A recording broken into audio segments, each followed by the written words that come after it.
Shalom and welcome. A new week of Let's Talk Torah.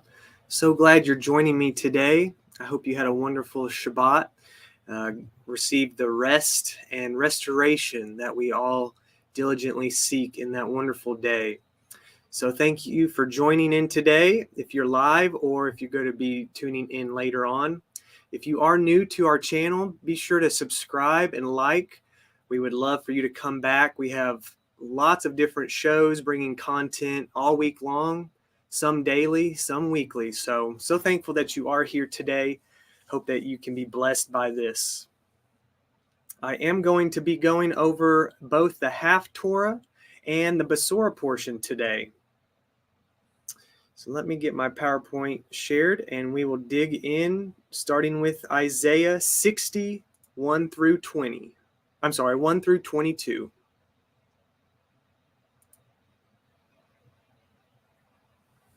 I'm just so thankful for Brother Lee, who does the Let's Talk Torah portion every Shabbat.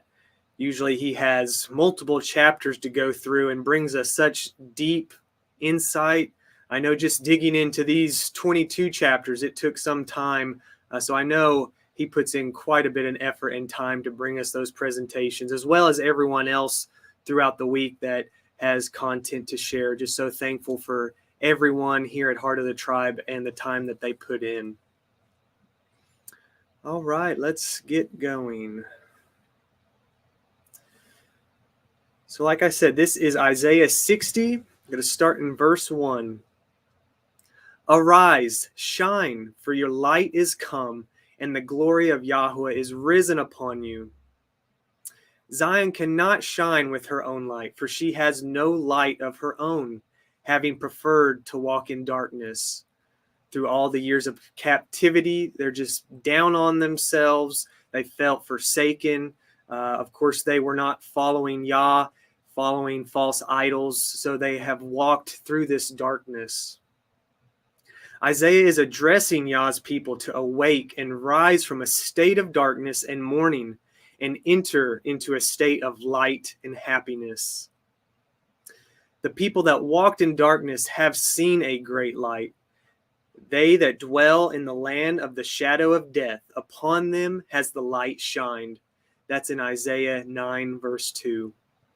I love all throughout this portion here. I've got quite a few other references out of Isaiah in different chapters that aren't covered in this portion, but it's amazing how he's able to bring so much context throughout the entire book. It's definitely becoming one of my favorite books to study and to learn. So I did want to look up the Hebrew word of shine and get a little bit more detail on that. We can see it's pronounced ora or ori, which is to be illuminated. For till thou arise and call upon yahuah, thou wilt never receive true light. It's an amazing definition. We can see that we need yahuah in our life to be able to shine, to have that light of goodness, to be a light to others. This is out of John 8, verse 12. Then spoke Yahusha again unto them, saying, I am the light of the world. He that follows me shall not walk in darkness, but shall have the light of life. So there you can see with yahuah and Yahusha, we both are able to get that light into our lives. Only through him can we shine unto the world. This is a reference I have found from Albert Barnes. The light here referred to is that of the gospel. And when the prophet Isaiah says that the light is come, he throws himself into future times and sees in vision the Messiah as having already come and as pouring the light of salvation on the darkened world. You know, that's what we're called to do as well on this narrow path, to be the light to those struggling through the dark. Most of us have all been there in the darkness, down on ourselves, lost, not knowing where to turn. But Messiah and Yahuwah, our Father, is the only answer, the way to get out of that dark pit, to be able to just cast all of our burdens and sins, discouragement, anything that's plaguing you that you can't seem to shake. You can give that to him, to our Messiah. He will take that from you, allow you to shine after doing so.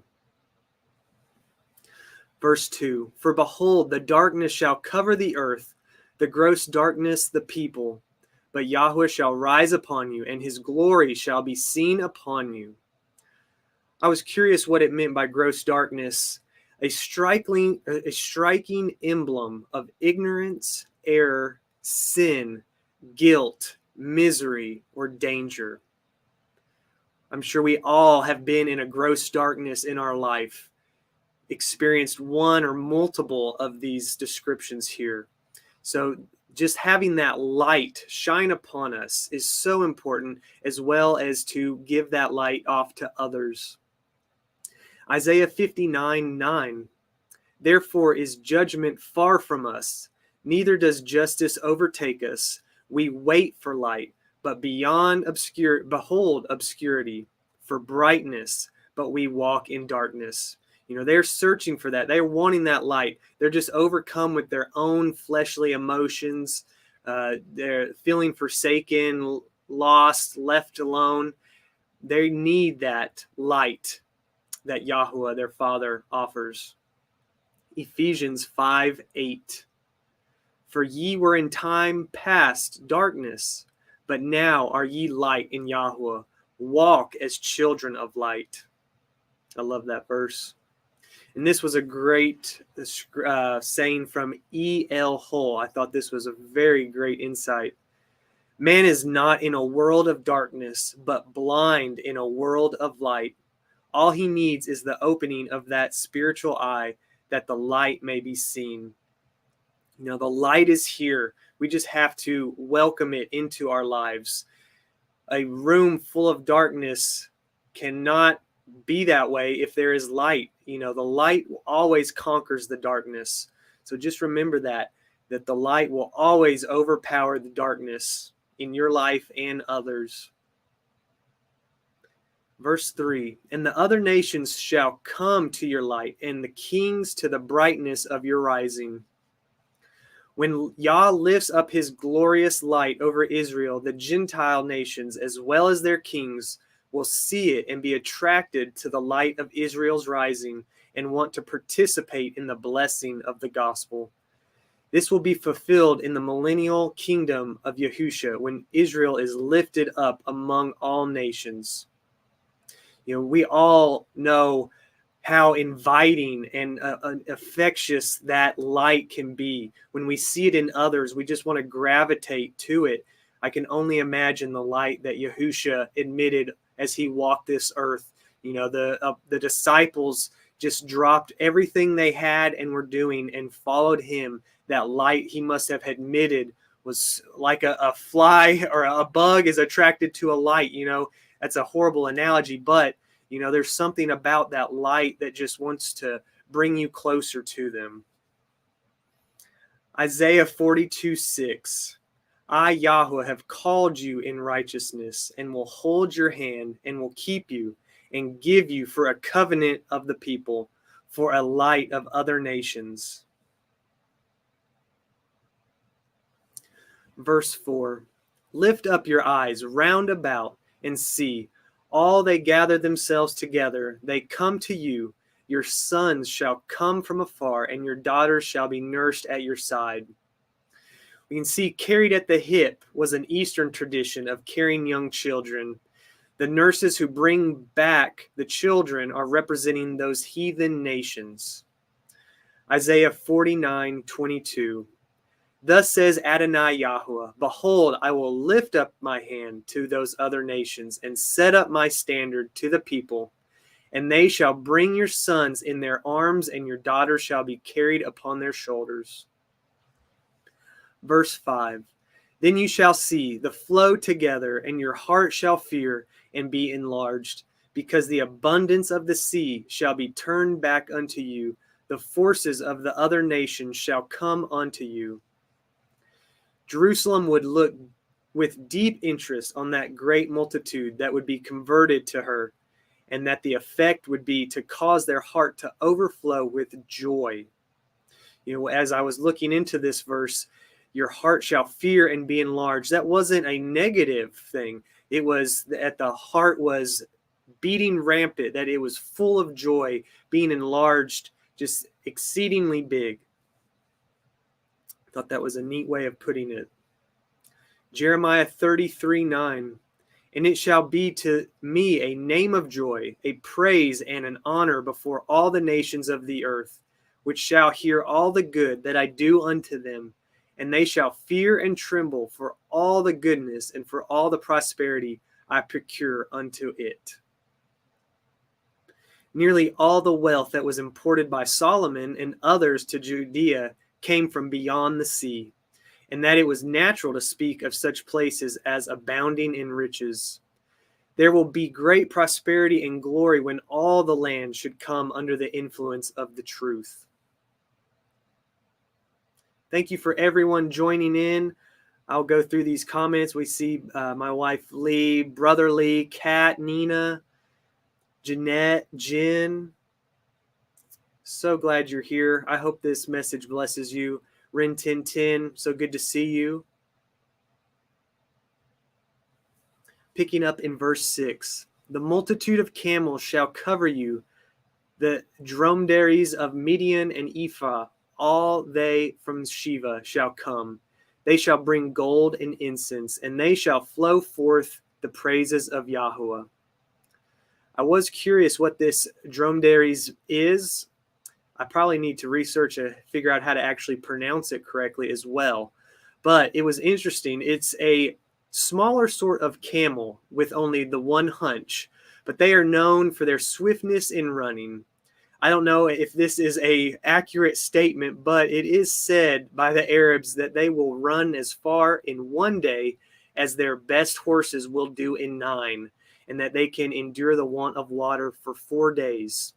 So it does seem like a pretty efficient animal that would be allowed them to carry many heavy treasures, belongings from place to place through that desert. Wealthy nations like Sheba were famed for their gold and frankincense, which was brought to honor yahuah, just like the wise men brought those items to honor the birth of Messiah. I thought that was a wonderful parallel we see from the Old and New Testament. Verse 7, all the flocks of Kedar shall be gathered together unto you. The rams of Nebaioth shall minister unto you. They shall come up with acceptance on my altar, and I will glorify the house of my glory. Adorning the temple by bringing the distant nations with their most valuable possessions to worship there. We have here a picture of the manner in which men from every part of the world are gained for that truth of the gospel, and thereupon honor yahuah with the gifts of their hands and labors. Verse 8. Who are these that fly as a cloud, and as the doves of their windows? Referring to the vast number of converts before mentioned, who are compared to a cloud, for the number of them covering Judea as the clouds do the heavens. The prophet Isaiah in vision sees a vast multitude coming to Jerusalem, or hastening to embrace the new true religion. A quote from John Gill, the captivity of Israel, who are gathered together and come to their own land as doves that return to their dove houses. Verse 9, surely the isles shall wait for me, and the ships of Tarshish first, to bring your sons from afar, their silver and their gold with them, unto the name of Yahuah Eloheka, and to the Holy One of Yasharel, because he has glorified you. The isles or maritime countries of the west have long waited for a redeemer, sending their sons and possessions far and wide to the land that Yah has set his name upon. When we give up ourselves to Yah, we must with ourselves give up all we have to him.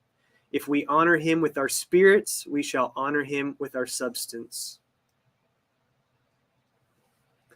Verse 10, and the sons of strangers shall build up your walls, and their kings shall minister unto you. For in my wrath I smote you, but in my favor have I had mercy on you. The sons of the people, or Gentiles, who are strangers from the covenants of promise, strangers to yahuah and yahusha, and to the gospel, will be useful in building up the assembly of Yah, in strengthening, protecting, and defending it. Verse 11, therefore your gates shall be open continually. They shall not be shut day nor night, that men may bring unto you forces of other nations, and that their kings may be brought. To all who seek salvation, may free access at all times. There is no fear of enemies entering, since war would cease. The gates of cities were normally closed in times of war or at night to guard them from danger. But we can see that those doors will always be open. No one is turned away. Everyone is always welcome. The gospel will be constantly and unceasingly offered to people. The doors of the assembly shall at no time be closed, by day and by night. At all seasons and in all places, people may come and obtain salvation.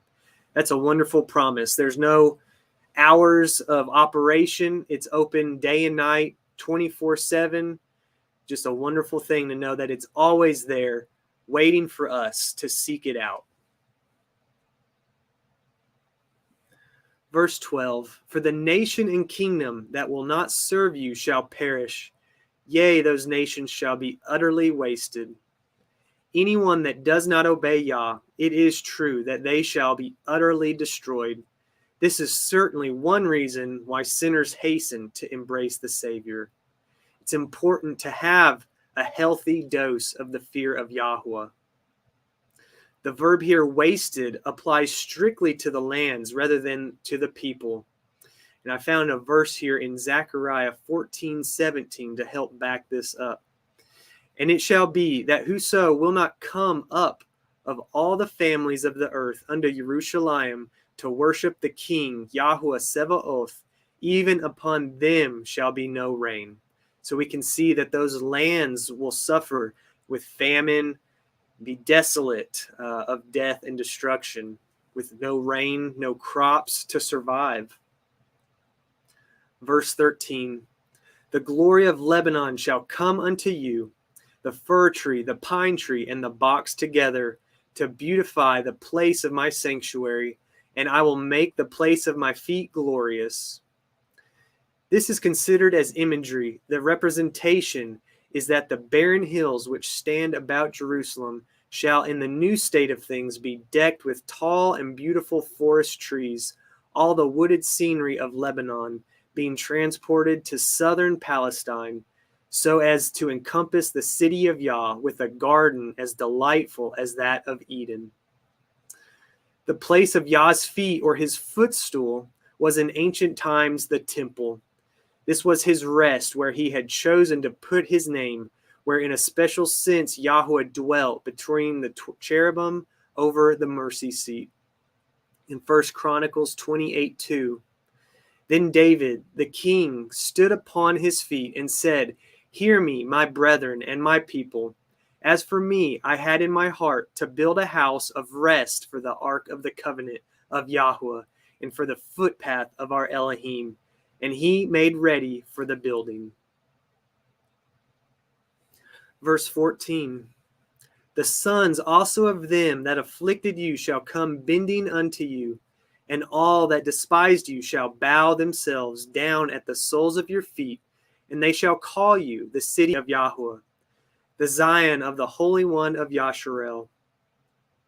The former oppressors and enemies of the church shall acknowledge their former errors of the errors of their fathers, and instead of being persecutors shall become proselytes. Revelations 3:9 says, behold, I will make them the synagogue of Satan, which say they are Yahudim, and are not, but do lie. Behold, I will make them to come and worship before your feet, and to know that I have loved you.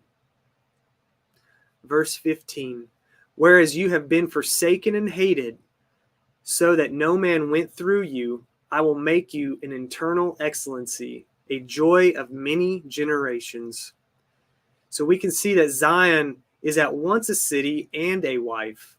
As a wife, she is hated and forsaken. As a city, though, no man goes through her. Isaiah 62:4.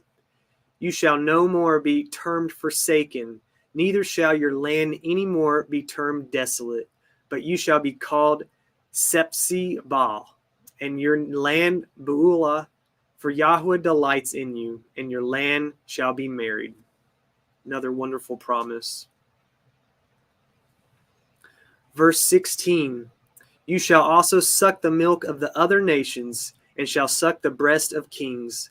And you shall know that I, Yahuwah, am your Savior and your Redeemer and Mighty One of Yaakov.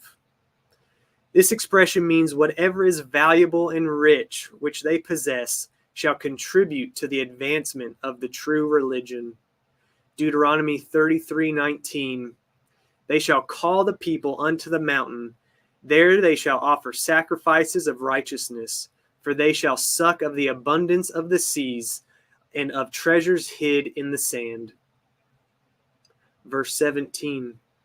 For brass I will bring gold, and for iron I will bring silver, and for wood brass, and for stones iron.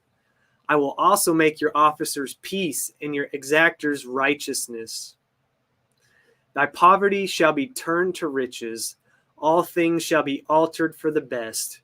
It is an allusion to the days of Solomon, when gold was as plentiful as brass, replacing the former inexpensive building materials with the most precious metals, with the most durable materials, so that the city would be both well protected and beautifully ornamented. The government of Zion would be peace and the salvation of righteousness, security within and safety without, so that there is no further need of rulers.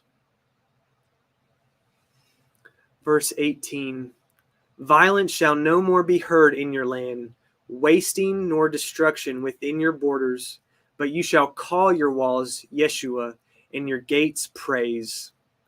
This is a beautiful description of the peace and prosperity which would prevail in the times of Messiah. If the gospel in its purity should prevail on earth, there would be no more scenes of violence and war. Within the bounds or limits, the whole country shall be peace and prosperity. That is, whenever the gospel shall spread, there shall be security and peace. When Yah's salvation is upon the walls, it is fit that his praise should be in the gates.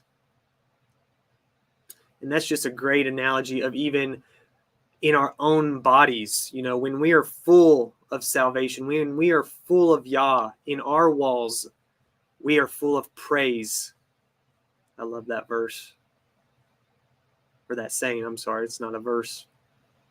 In verse 19, the sun shall be no more your light by day, neither for brightness shall the moon give light unto you, but Yahuwah shall be unto you an everlasting light, and your Elohim your glory. And the city had no need of the sun, neither of the moon, to shine in it, for the glory of Elohim did lighten it, and the Lamb is the light thereof. Idolaters worship the sun and moon, but these shall be no more. Thy light shall no more be idolized, but Yahuwah shall be to thee a constant light, both day and night, in the night of adversity as well as in the day of prosperity.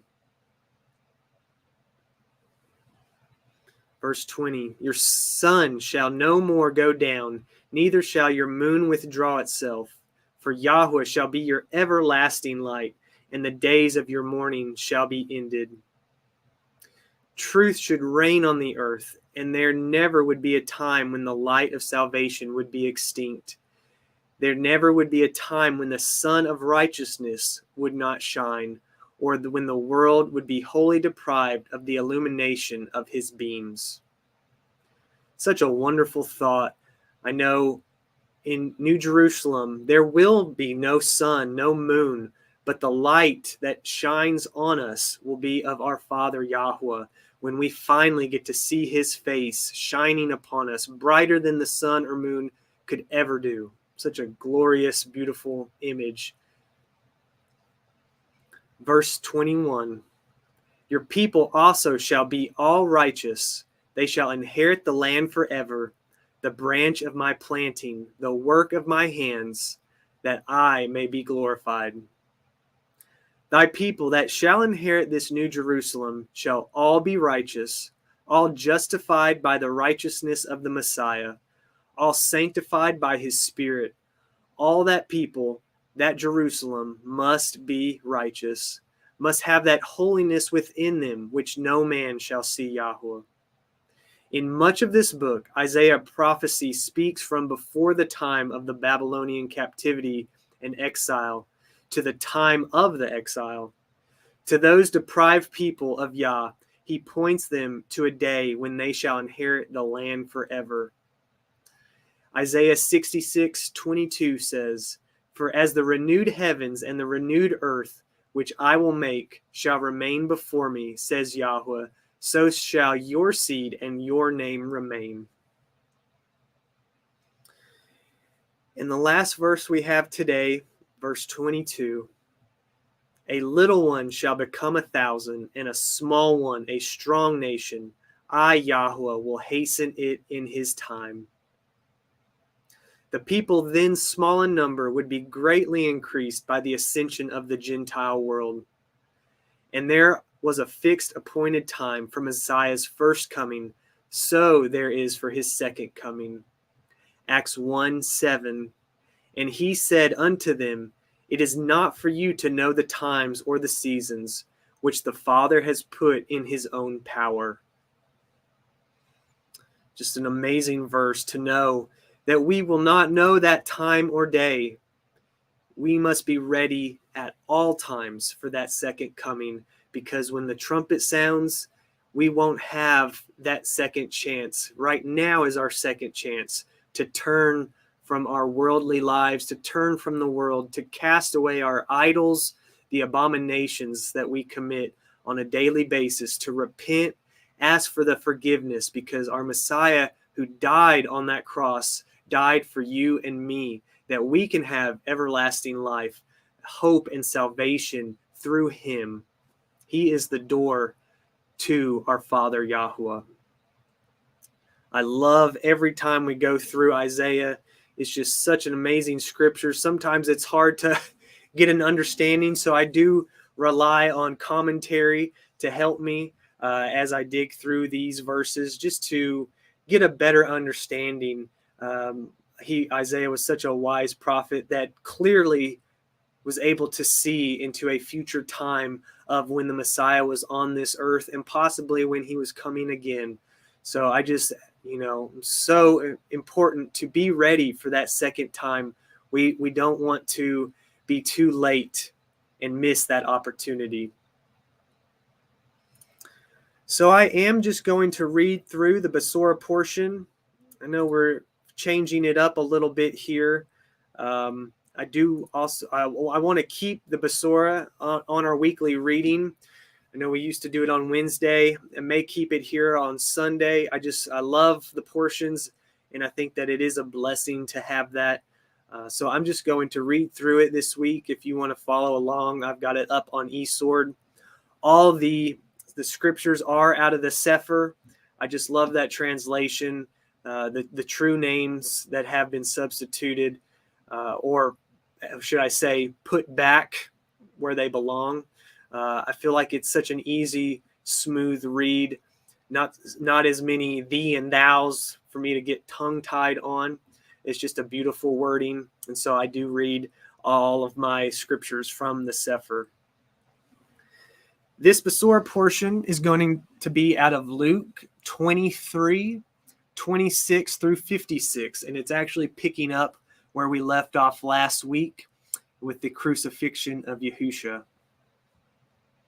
Verse 26, and as they laid him away, they laid hold upon one Shimon, the Syrian, coming out of the country, and on him they laid the cross that might bear it after Yahusha. And there followed him a great company of people and of women, which also bewailed and lamented him. But Yahusha, turning unto them, said, Daughters of Jerusalem, weep not for me, but weep for yourselves and for your children. For behold, the days are coming in which they shall say, Blessed are the barren, and the wombs that never bore, and the breast which never gave suck. Then shall they begin to say to the mountains, Fall on us, and to the hills, cover us. For if they do these things in the green tree, what shall be done in the day? And there were also 2 other criminals led with him to be put to death.